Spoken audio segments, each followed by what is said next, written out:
Hello, everyone, and welcome back to another episode of Allison's Corner. With me, I have a very special guest. Can you go ahead and introduce yourself to the people, please? Hey y'all, I am Denitria Davis. Oh, What else? What okay. about I your was like, do podcast you want me crew? to do the full intro? I was like, I should have Do it asked that. all. Do it Okay, all. perfect. So I am Denitria Davis. I met Allison actually back in college at Georgia Southern. So go Eagles. Mhm. And we worked together. So I'm looking forward to the conversation that we will have today. I also am a podcast co-host myself. My podcast is Destination Kingdom, and all the information to find that will be in the show notes. But I do host it with my best friend. It is a Christian based bi weekly podcast where we talk about culture and Christianity. Perfect. And thank you so much for coming on. For those of you that are joining and listening with us today, I really wanted to talk about the angry black woman stereotype that is so often stereotyped among black women. And for me, as we all know, we just went through a major election here in the US with Kamala Harris and Donald Trump, and one of the things that I saw thrown her way constantly was the angry black woman stereotype. There were plenty of other stereotypes used against her, but that one seemed to be at the top of the list. And the angry black woman stereotype, unfortunately, is something that follows black women around in corporate America, sometimes even in our own personal lives. We encounter that, and it's really unfortunate. And I wanted to sit and have this discussion with another black woman to just speak about our experiences and really understand how we can move forward and push past that narrative. So, Denitria, are you ready? I'm ready, girl. Alrighty. So, for question number one, I wanted to know, how have you personally experienced or witnessed the angry black woman stereotype in your life? Yeah, so I'm like you mentioned, that is a stereotype that many of us deal with, right? So personally, I have worked in healthcare for a very long time, probably about 14 years. I started at the age of 16. So of course, starting that young, I was met with kickback for that for my age. But then you counter that with being a woman. When I got into leadership, I was the youngest woman and also the only woman of color on the team. And so with that, of course, I encounter many microaggressions. I'm in a meeting, I'm trying to voice my opinion or voice my concerns about an event or something that we may be having, and I'm cut off in the middle of a sentence. And I'm like, okay. Or there's times where I'm in a meeting now and people are just like speaking over me. And I'm like, okay, I guess I'll get a chance to talk at some point. I think one of the things that I realized for me is that with the, I don't want to ever be misinterpreted, right? And Mhm. so sometimes what I found is that I struggle with speaking up and advocating for myself because I didn't want to come off as the angry black woman because I know Yeah. that's the first thing they will say. And so definitely, like I said, the conversations, people talking over you at work, people also misconstruing things that you say.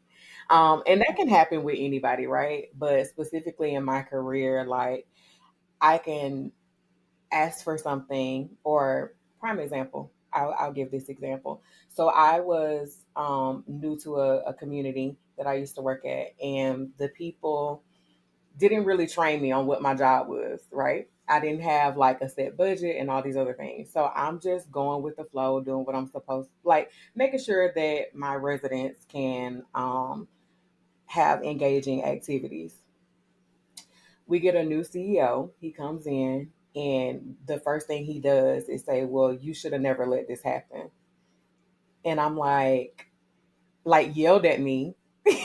And I was like, Wow. "So you can do that, but like if it was me, Yeah. it would be Yeah. I would be the angry black woman. Like if I was Yeah. to yell back at you in this moment, or like I didn't even say anything because I was like, I don't even know how to handle this situation politely. And professionally at this moment, I didn't have the tools. So I was like, okay, I'm gonna just take it. But like I just compare it and I'm like, I couldn't do that. Like as a black woman, because it's gonna come off as angry and not passionate. Mhm. Yeah. No, I relate to you a lot with working in corporate America and having to toe that line between making sure people understand, don't cross this boundary with me in a professional manner, but also at the same time, if I do this, will this affect my performance review, or will my boss, have to sit down and have a chat with me because I offended the white person who didn't like what I had to say, even though if said back to me in the same manner that I wouldn't do anything at all. So I definitely agree with you with that. It's super hard, especially in corporate America and navigating your career space. How, especially in healthcare, I could also relate with that. How that's so frequent and unfortunate. So yeah, for sure, for sure. So, question number two for you: what are some of the most harmful misconceptions that are often associated with the angry black woman stereotype?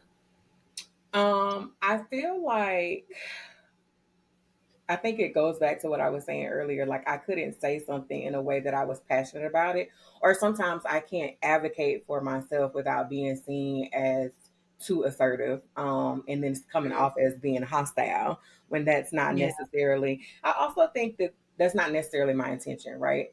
But I also feel that as black people, like we have like our own little way that we communicate. Like right now I'm moving my hands, I'm moving my head. Hmm. Like that's just how I talk. And sometimes for people that can also come out like adding on to having an attitude or being angry, and it's like no, that's just like I have a little flavor to the way that I talk, okay? Yeah. Yeah, I agree. I feel like even something like as simple as me moving my hands can come off as aggressive, and it's just like, no, I'm just animated. I always speak with my hands. But anywho, how do you feel like with being a black woman? How does this influence our mental health or even our emotional well being at times? So I think I hinted at this a little earlier too, but I'll do a deeper dive right now. So one of the things I was always super cautious about how I came off in front of people. And so Yeah. with that, I would not necessarily advocate for myself in the spaces that I should have. I didn't feel like my feelings could be validated safely in the space. And so what would happen is now I have anxiety and I'm shaking in the meat and my legs are constantly shaking, my hands are moving, I'm feeling stressed at home. And so it could lead to a lot of emotional suppression overall, right? And so as a black woman now in therapy, I'm like, okay, how do I advocate for myself? And funny enough, I actually just had a conversation with my therapist like in December, and she was Mhm. like, your voice matters, like your feelings matter and they are valid. And so that is the biggest thing. Like, we don't want to come off as hostile and we don't want to come off as angry, but it is still important to advocate for ourselves in a way that establishes our boundaries with people and allows us to protect our mental health. Yeah, no, I agree. I think I'm also at the point now where I've suppressed a lot of myself that now at work, if you don't like it, you don't like it. Right.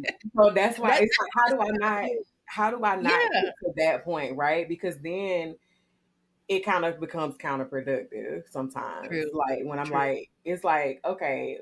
And then we base things off our past experiences. Yeah. And that goes for us and like people that interact with black women. And it's just like you can have all of you brought up Kamala earlier. You can have all the qualifications in the world, and people will say, "Hey, like she's too emotional, like she's angry," and it's like, no, I'm just passionate about this. Mhm. Yeah. And it's interesting because I see other women who aren't black at my workspace and I see them in certain levels of leadership and they're doing well, but I also know if I was in that same position, would I be treated the same way based off of my race versus if a white woman was doing the same thing I was. And so for me, with my emotional well being, it often comes back to, again, what we were stating earlier. If I was in that position, would I still be given the grace the same way that they're given the grace as well? Despite, as a whole, we hear again how women are emotional and overbearing or whatever, in comparison to male leaders. I often wonder if my race plays more of a factor than people let on. Yeah. Yeah, I feel like it's just the way that it's the way that corporate America is set up, right? There is not necessarily a space. I'm not gonna say this is for all places, right? But there's not always a space, or people don't know how to navigate women, and then you add in a woman of color to that, a black woman that's not angry but is strong.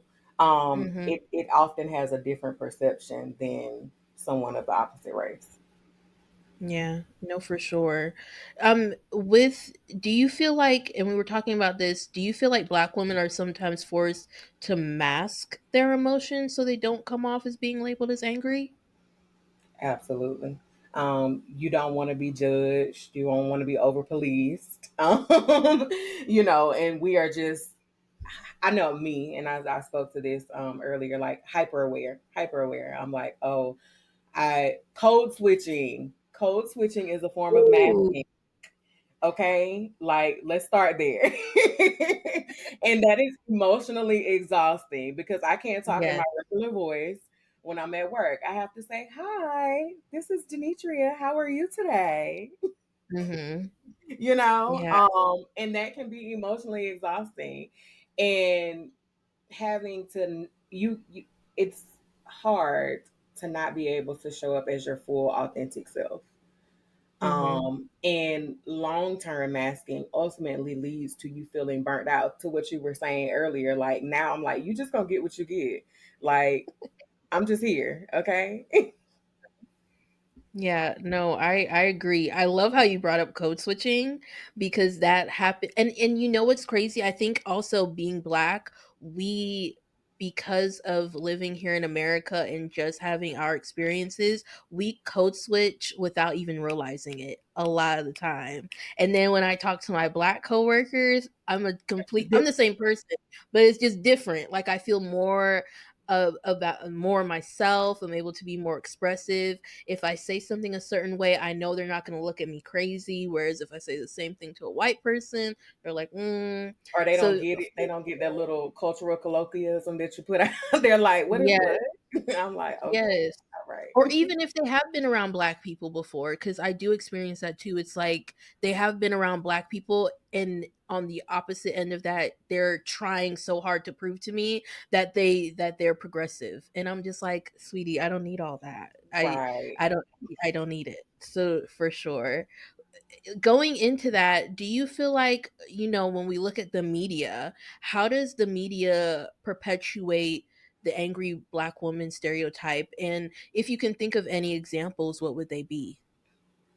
Um, my biggest ones, I don't watch a whole lot of reality TV anymore. Mhm. But I will say when I did watch it, a lot of times I'll take that. So I do watch the Real Housewives of Potomac. And so because of that, what I will say is a lot of times when you look at shows that have a majority black cast, you think about Real Housewives of Atlanta and Real Housewives of Mhm. Potomac. They are different from the other Real Housewives shows. A Oh, lot of yeah. times they pit each other against each other. They are physically fighting. Um, and while there has been some trying to uplift more, I feel like in the shows that are more black leaning, they do just try to feed more into that angry woman, black woman stereotype. Yeah. I agree with you, and one that also comes to mind is Love and Hip Hop, that whole Yes, franchise. yes. I'm just like, I watch it, and of course, both shows or both franchises serve a different purpose. But when I watch a lot of the Love and Hip Hop Atlanta or Miami or whatever, that stereotype is very much enforced, and I hate it. And especially even if we speak deeper into the black community, because Love and hip hop, it comes from black Right. people, originated with us. That stereotype of what a woman should be or how she should sound or how she should look is very much perpetuated for me in the Love and Hip Hop franchise. That's where I see it most. Exactly. Exactly. I completely agree. Yeah. And also I want to also talk a little bit more about colorism as Hmm. a stereotype. How do you think colorism or even classism, if we look at the Real Housewives of Atlanta or the Real Housewives of Potomac, how all of that plays into this at all? What are your thoughts? Definitely. So I had that thought when I when I just answered that question as well that you previously asked, and I was thinking, I'm like, because that has actually come up on Real House of Potomac plenty of times because some of them have fairer skin, uh, a lot of them do, and Yeah. so uh, what you see is sometimes the darker skinned women are portrayed as being more aggressive. Um, Mhm. Prime example, you have somebody on the show, super smart, probably has more education than other people on the show, but she's often portrayed to be aggressive against the fairer skinned people. And so again, just it gets deeper as you go into like the African American culture. And I also think with classism, when you're in a certain profession, or you are in a socioeconomic class that's higher than other people, you can then look Mhm. down on the person, even if you might have grown up in the projects, right? You're like, mm-mm, like I'm above that now. And then you can say, well, they're ghetto, or they have an attitude, or I already know what they're gonna bring to the table because of a circumstance that they may be in, when that's not always actually the case. So definitely creates compounded biases when you get into the colorism and the classism of it and what it affects within our own race. Yeah, no, I agree. Even just in day to day, if a lighter black skinned woman does something versus a darker black woman, colorism is a topic we could stay on all day. We're Girl, gonna girl. move on, but for sure, for sure. How do you think as black women we can support one another in spaces where we feel like this stereotype is prevalent? I think providing a safe space. I will say, again, being the youngest in a lot of my roles, sometimes I had people that worked for me that were older than me. And so they Hmm. would come to me and in love correct me, right? And Hmm. even though I'm their manager, I'm like, I also value the wisdom that comes from older black women because you've been in Yeah. the workforce longer than me. You've had different experiences from me. Unfortunately, we have some of the same experiences, because sometimes things just haven't progressed as much as we would hope. But I think creating a safe space where people can be vulnerable, and express their emotions, like having this conversation that we're having right now, creates the opportunity for us to not only share our stories, but then to advocate for other women to share their voices in their professional and social spaces. Because Hmm. sometimes when we get in a social space, people hang around people that are in the same class or have the same preferences as them. So how do I reach across the aisle, right? And make sure that I'm building sisterhood and teaching my older or younger sisters to advocate for themselves and to prioritize their emotional well-being.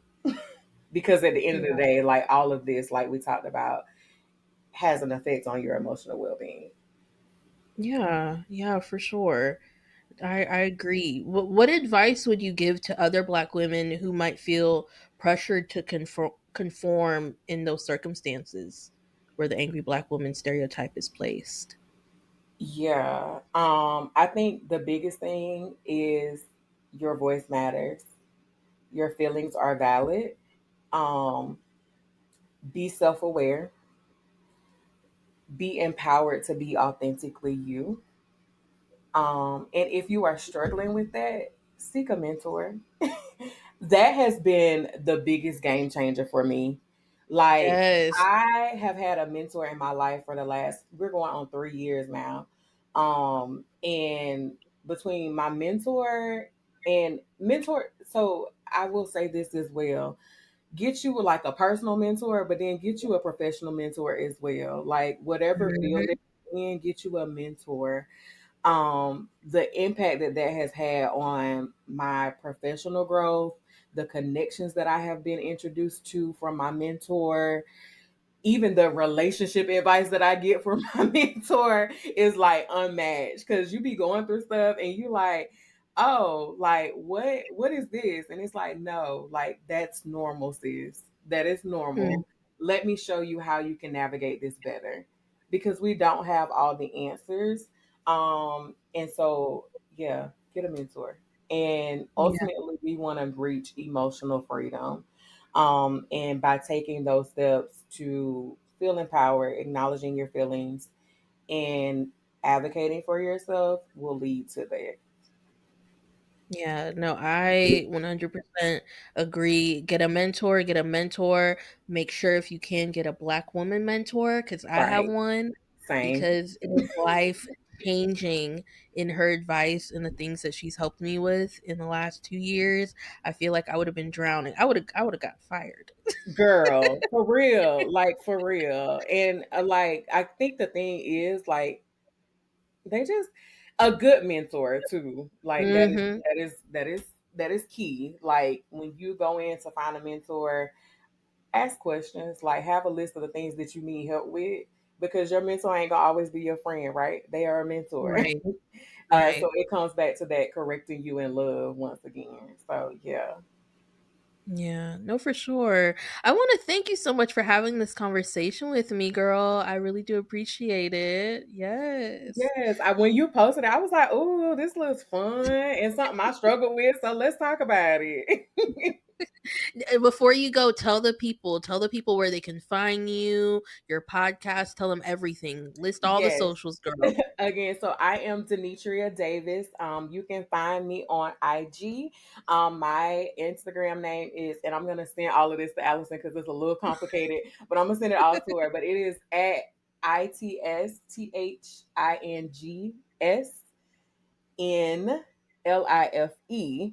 So it's at It's Things in Life. I made that when I was in college, but I will just explain it really quickly. So the things that are important to me are the simple things in life. So that's where that name came from. Mhm. And I do have a podcast. It is called Destination Kingdom. Again, we are a bi weekly podcast where culture meets Christianity, because you cannot impact what you're not a part of. You can find us Mhm. on all social media platforms at Destination Kingdom. Our website, destinationkingdom.org, and you can listen to us on any platform where you can listen to podcasts. So you can find us anywhere. Definitely check us out. Send us your feedback. If you need prayer requests, anything like that, we are those girls. Okay. Yes, and thank you. Please, you guys, support Denitria, support her podcast. I've listened and it's very good, super informative. And thank you again. And for those of you listening, God bless. Have an amazing day. And thank you for listening to Allison's Corner.